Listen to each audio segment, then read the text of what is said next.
Yeah, Let me just make sure we're actually live, that we're live, not just pretend live. Let's see here. Oh, dagnabbit. I just changed all my passwords. So now I gotta log into everything again. They gotta love that. Change the password and things end up like... Facebook is mandating two-factor authentication here, which means I gotta go to another app. Let's see here. Such a pain in the buttocks. Where's my authenticator? We're live. I see. Yes. All right. Yes. Tim says, hello, guys. What up, Tim? I trust Tim to know we're live. Tim said he might join us on the show today. Big hot shot that he is. He's moving and shaking. All right.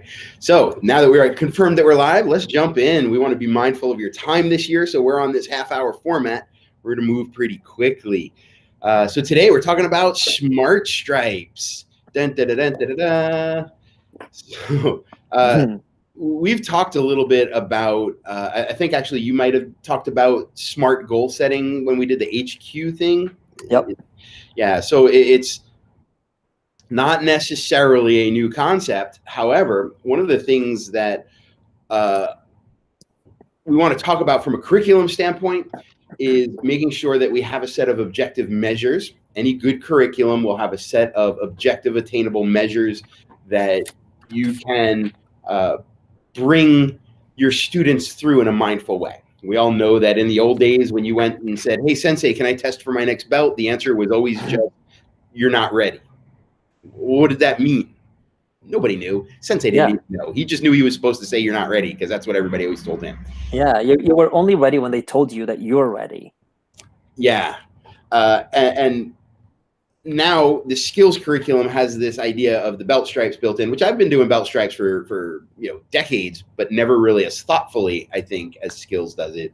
And I think a lot of people still do just, oh, well, if you came to this class, you get that stripe. Or when I think you're ready, you get this stripe. As opposed to having written out objective measures as to what exactly that stripe means, how it relates to longer term goals, training aspects, etc.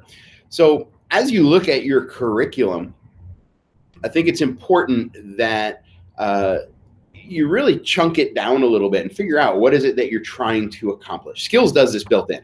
It's built in that we're working on your visual acuity, so we're using catching, and I want you to be able to catch a certain type of throw or a certain ball or catch in a certain manner to help judge what your visual acuity is and your spatial awareness. So I have very set out 9 different measures of how a child will catch based on typical stages of development.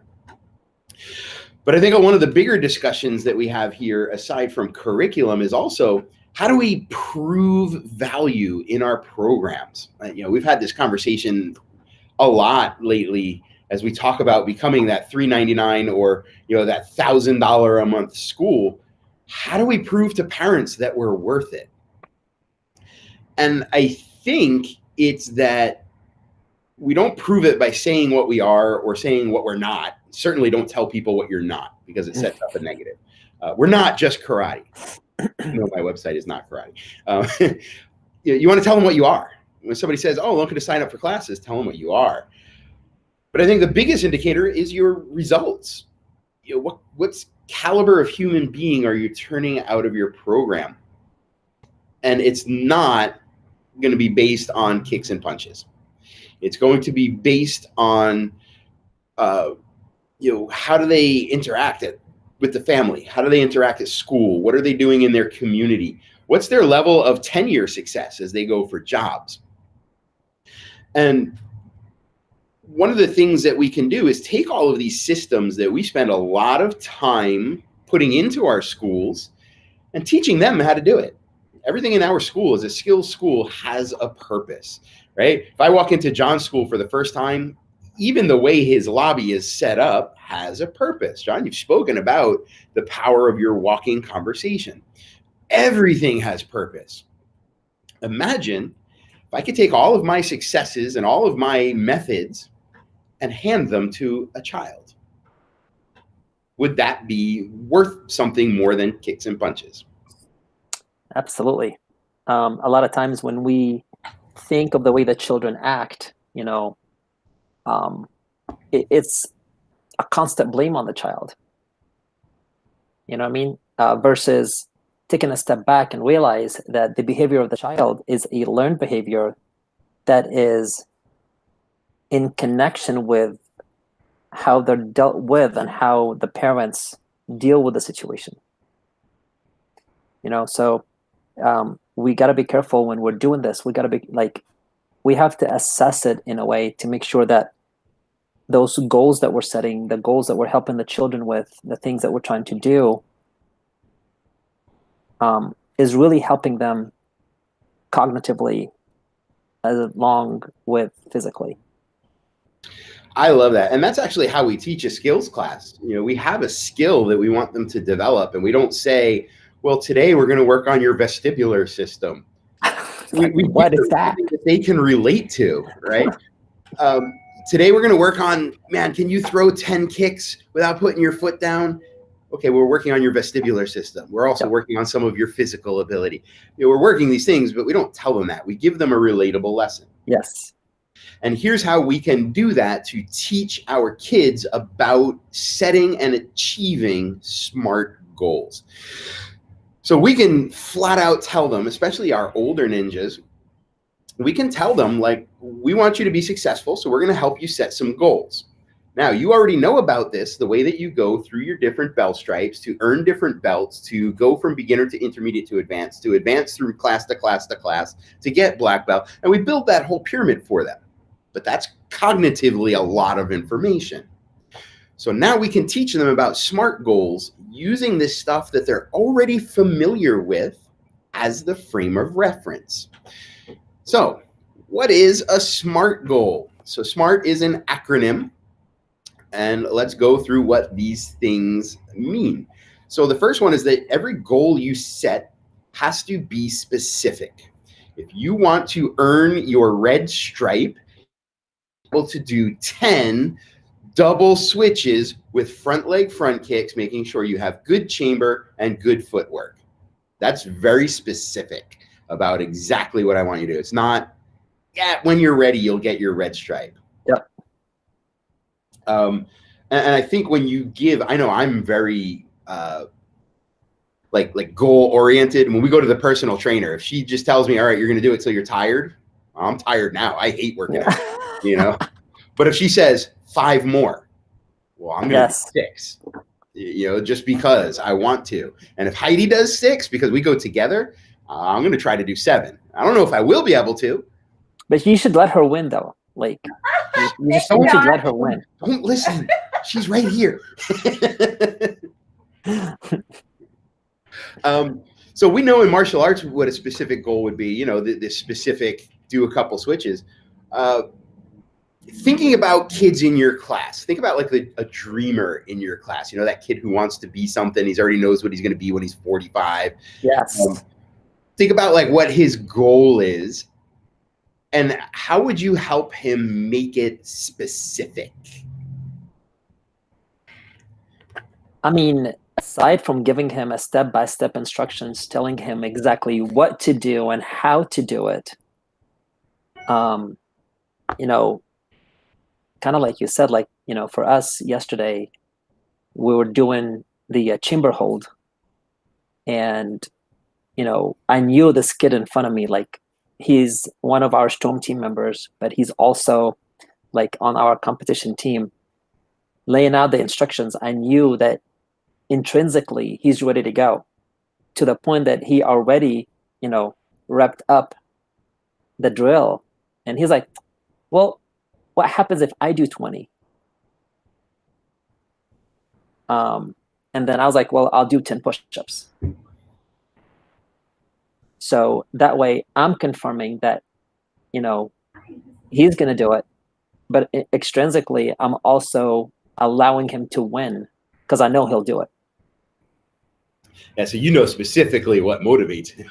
Exactly. Yeah. Exactly. Those are certain, I guess, styles of learning and styles of attachment that we need to make sure we're aware of as instructors in the class.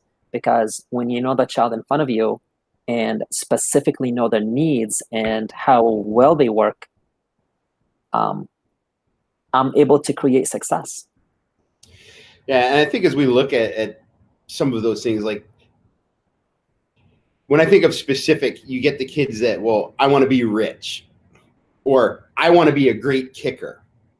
Okay, that's fairly ephemeral. Yeah. Specifically, what does being rich mean to you? Well, I want to have $1 million. Okay, well, now that's specific. Or I want to be not only a good kicker, but I want to be able to do 20 roundhouse kicks without putting my foot down. It's very specific. And I think that brings us to the next thing is when you make things very specific, now we can start to measure them. And that's the second part of the SMART goal is it has to be measurable. So if you're really specific and you say, you know, I want to be rich, or I want to have $1 million is pretty specific. Is that a measurable goal? Or is it just specific that, well, I'm specific because I want to be the best in class? Yes. That's specific, but it's really hard to measure because everybody has good days, bad days. You know, everybody gets hit when you get in the ring, even if you are the best. Yeah. So it's really hard to make that measurable, even though it's specific. But if you say, I would like specifically to be the best in my class by being able to do 20 kicks, even though everybody else can only do 15, that's measurable. I think you can look at a bank account and measure it. So for the little kid that wants to, his specific goal is to make Mr. Salama feel pain and agony in retribution for having him do whatever it is. How do you help him quantify that? How do you help him measure what his goal is? And I love putting Mr. Salama on the spot. You just like, I'm going to have to really think through this one. So I think for us, or for him specifically, to make, not sure. Yeah, I mean, it's not an easy thing. And this is why, a lot of times we just set these ideas and we're like, all right, yeah, I get it. I understand it. A lot of times it takes some thought to put into it and even take some trial and error. We've all set goals.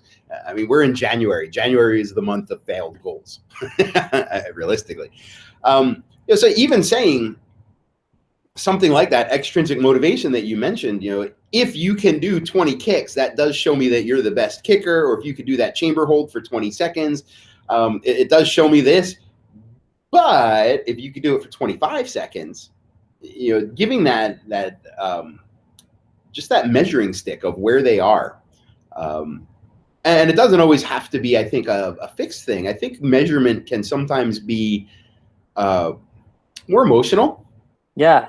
If you feel good about your performance today on a scale of 1 to 10. Now, feel good is not very objective, but you can measure that. How do you feel today on a scale of 1 to 10? You could put a measurement to it, even though it's very subjective to you. Yeah, so see, just right now, like I was over measuring your question. Well, I knew that'd be a good one for your engineer brain too. Yeah, because I was like, wait, but I already gave him the number. I already gave him the, or he already gave me the number that he wanted. Now, of course, I could have upped it a little bit more, which later on in the class, it was upped a little bit more because they wanted to see me constantly do the push-ups. Sure. I think you could even measure improvement, improvement with that, that delta figure. What's the change? All right, you did 20 today, but if next time you come in and you could do 40, that's measurable, that there was a measurable change. So I think it's also a great way to show them. Now, as they come up with measurements, it's also important to recognize that these things have to be achievable. And there's achievable, and then the next one in the acronym is also realistic, and these two work together. So there's achievable and realistic. Aren't they the same thing? Well, not really. Because it is realistic that somebody could improve, Mhm. by 20 seconds or 20 kicks over the course of a week. But is it achievable on an individual level? Knowing that child, will that child put in the work to do this realistic but large goal? Maybe yes, maybe no. This might be something we're working on with this child. They might be very self-motivated, so maybe it might be a yes. So you have to set goals that are achievable, because if you set yourself up to fail, that sets you up to fail again. If you set yourself up to succeed, every success brings more success and helps build that self-efficacy of kids believing in their ability. And when they do believe in themselves, that makes it more realistic that they Yes. will achieve these things. So what do you do? Like in a core skills class, I think is where we see this the most. Yes, it is. You know, where you say, all right, today we're going to do 50 kicks. And everybody in that class, especially the boys, that's easy. Yeah. I can do that with my eyes closed. So how do you help them recognize what's achievable, what's not, what's realistic, what's not? So with around this age group, that's when the brain starts developing just a little bit more in life, and they start understanding things a little bit better. They start logically making sense out of what's happening in their life, right? So when it comes to for them to be able to measure things, one thing they don't like to do is lose. Like when they go into that losing stage, they start developing cortisol and they start shutting down. So a lot of times when they're saying that's easy, not it depends on the child really. Visually, cognitively, they feel like they can do it, right? Now, sometimes they're not able to do it in real life, or when they actually go to put it to work, they're not able to put it to work. So, I They're tell them, starting to okay, learn the difference, I guess, between knowledge and wisdom, right? yeah, it's kind of like when you go and you fill up your plate full of food and then you realize you can't finish it. So I let them know, okay, easy, I get it. And if it's easy for you, let's change it a little bit. And maybe we can change it per person. So if doing the 50 kicks is so easy for one of them, and as instructors, I know that. As an instructor, I want them to achieve it. I want them to do it, but I don't want them to fail either or feel like they failed. So I'm going to try to do it. I'm going to try to help them do it in a way that if they end up failing, I'll tell them, okay. You gave it a shot. Very good job. How do you feel about it right now? In case they failed. If I know they're going to make it, if I know they're going to do it, I'm going to change it slightly. I'm going to alter it slightly to make it a little bit more difficult. Because for me, achievable, for them to achieve it is a great concept, right? But I also want them to taste the learn and earn mentality. And that's what we say, eat bitter to taste sweet. Yes. So, again, it depends on your style of teaching, and it depends on how you're going to help them and motivate them. I like for them to win, but I also want them to learn right before they win, so they understand that feeling of success. Yeah, with this age group, I love when they say it's easy, because I say, I think it is easy. And I think part of what happens is they're starting to recognize us, even though we are role models, not as something separate from them, but as something that they can become. So it's no different than when you have an adult student and you grab your partner and you grab them by their pinky and you do this wonderful throw and it works perfectly, and then they try it and they're like, I must not be doing it wrong because it's so difficult. Well, yeah, it is. I just have the experience to be able to make it work. I put in 20 years figuring out how to do it. You just learned it. So it's that same experience with the kids, is showing them that it is achievable. Sometimes that's the coaching that we have to do. I'm working with you as a mentor to say, I do believe that this is achievable for you, and I know it's realistic because I've gone through the experience. My goal is now to help you see that. Or vice versa. Yes, it will be easy when you learn how to do it, but getting them to recognize as they look for realism, what are the What are the factors that contribute to whether it's easy? Yep. A perfect example, I was at the gym yesterday, and I love squats. They say never skip leg day. Leg day is my thing. And my trainer is known as the mistress of squats. She's got a thing for squats. So I'm doing all these squats, and she's like, all right, those are easy. Let's do them on the Bosu ball. And I was like, come on, I got good balance. I'm a martial artist. Oh my God. Oh, no. That was horrible. It was one of the worst experiences of the day. And at first I was like, oh, that's easy. But it wasn't. So it's not just kids that it falls into. But she coached me through some tips. All right, so consider your balance and your footwork and the fact that you're going to have to go maybe a little slower in your squats. And then I was able to do it. So going through and coaching that achievability and that realism, I think is also very important, especially for that age group. Yeah. Also, with that age group, in order for you to really help them to achieve things, is for you as an instructor to know their what kind of learners they are. Like, by understanding the learning styles, it will help them achieve those goals. Because some people are not going to learn by you just telling them what to do. Yeah. And John, you've mentioned a couple times about modifying or tweaking it a little bit or changing how you teach.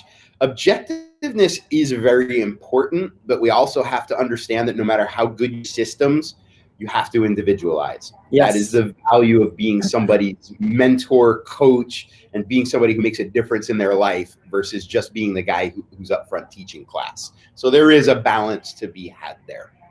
Yes. All right. So the last part here is that your goal has to be time bound in order to be effective.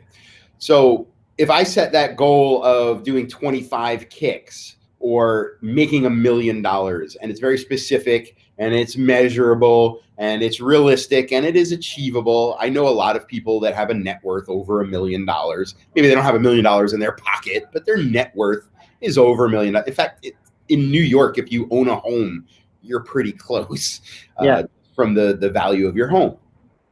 So all these things are possible, but if I don't give myself a time-bound limit on it, it's not going to be as effective. So if I say I want to be a millionaire, I want to make $1 million, I could take an entire lifetime and do that.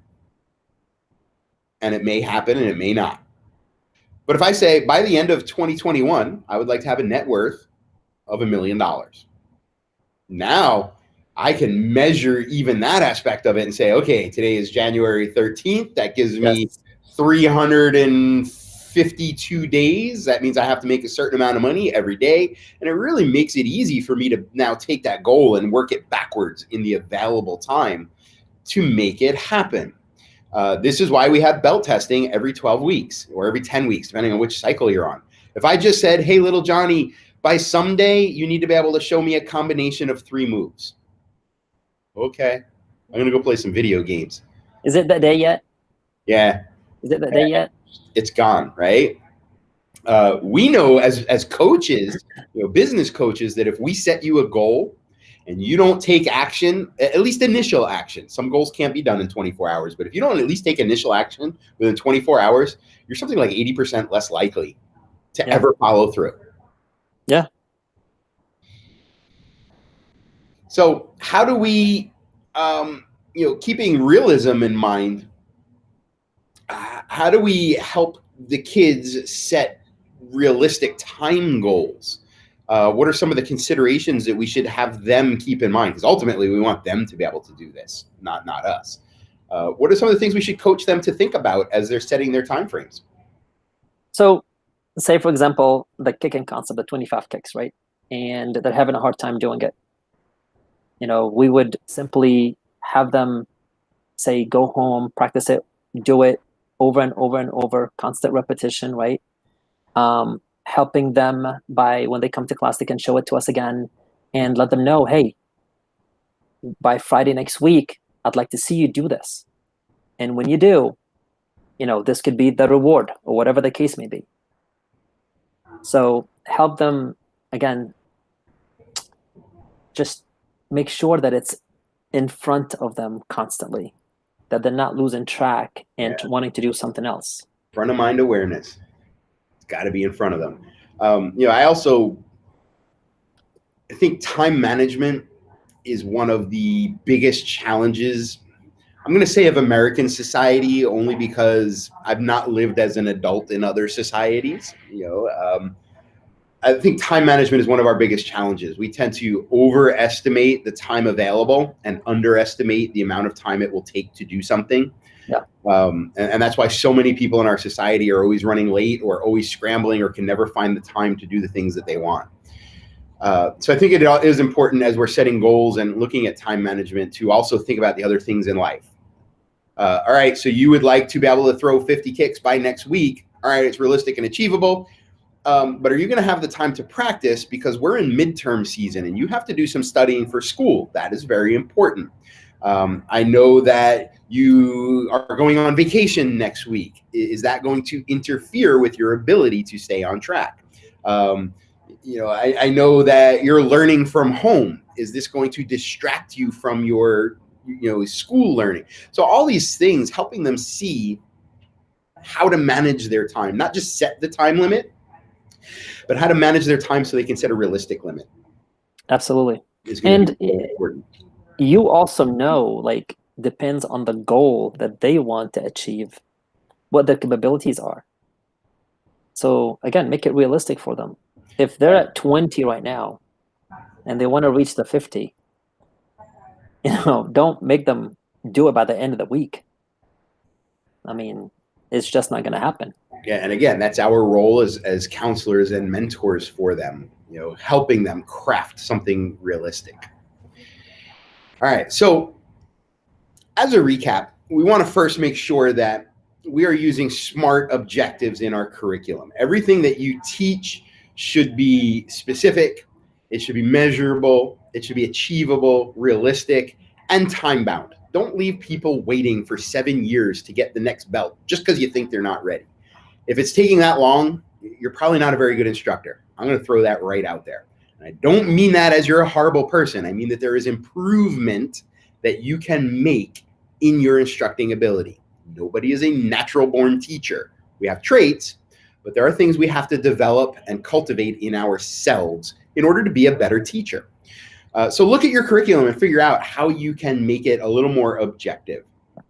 Second, we want to now take this concept and not just lay it into what we're doing in class, but make it class. Teach your kids how to use this really simple tool, the SMART goal. And it should not just be martial arts, it should be for anything that you set them, even if it's a behavioral change before they can get to the next class. It's a family-oriented goal. Maybe they want to buy themselves what's out now, PS5, and they need to save the money. Teach them this method. This brings value to your program because it enhances the product that you're turning out, which is actually your students. Your product is not your martial art. Your product is your students as they leave you or as they grow through your program. And then finally, I would also say, re-examine your own goals for 2021. Everybody has goals going into January. January is also the month where most people fail in their goals. Resolutions disappear, goals get lost in the whirlwind. It becomes really hard to stay focused. So I would recommend really looking at each one of your business and personal goals and seeing, is it a SMART goal? And to help you with this, write them down. Write down your goal. Make sure you can highlight which one is the S, which one is the specific part. I want to do better in business versus I would like to increase my gross by $20,000 by the end of 2021. Make sure it is measurable. Not just I want to make more money, but I want to make this much more money. Make sure it is achievable. Don't expect to increase your gross by 100% every year. You could do that in the first couple of years of startup. Once you hit a certain tipping point, if you're doing 10% per year, you're amazeballs. Yeah. Make sure it is realistic in the sense that, it's something that somebody can do. Maybe you can't do it yet. It's not achievable for you. But with mentoring and coaching, that's what John and I are here for. you might see a better way to make it happen. And bind yourself to a time. Even if you fail that time, at least you know, now I can make adjustments. So John, on the Go ahead. on the subject, any last input for us here? Yeah.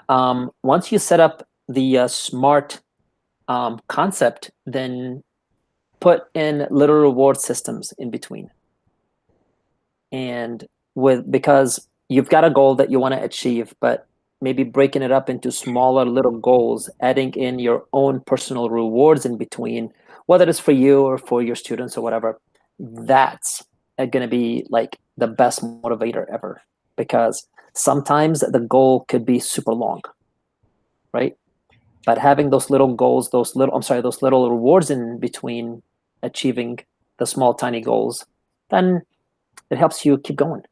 Yeah, I love that. We tell our parents, this is one of the ways we raise value is we tell our parents every time your child has a success, celebrate somehow. Yeah. Whether it's a hug and just some acknowledgement, or maybe you go, we have Baskin Robbins across the street. Maybe you go across the street and get an ice cream cone or a hot chocolate or something, or maybe for belt testing, you go out to dinner that night. You got to celebrate and reinforce those successes, because goals feel good, but getting there isn't always the happy process that we want it to be. Yeah.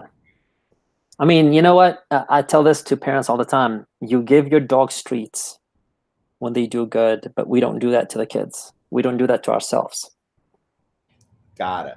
Go buy some pup treats. Yeah. Don't give your kids pup treats.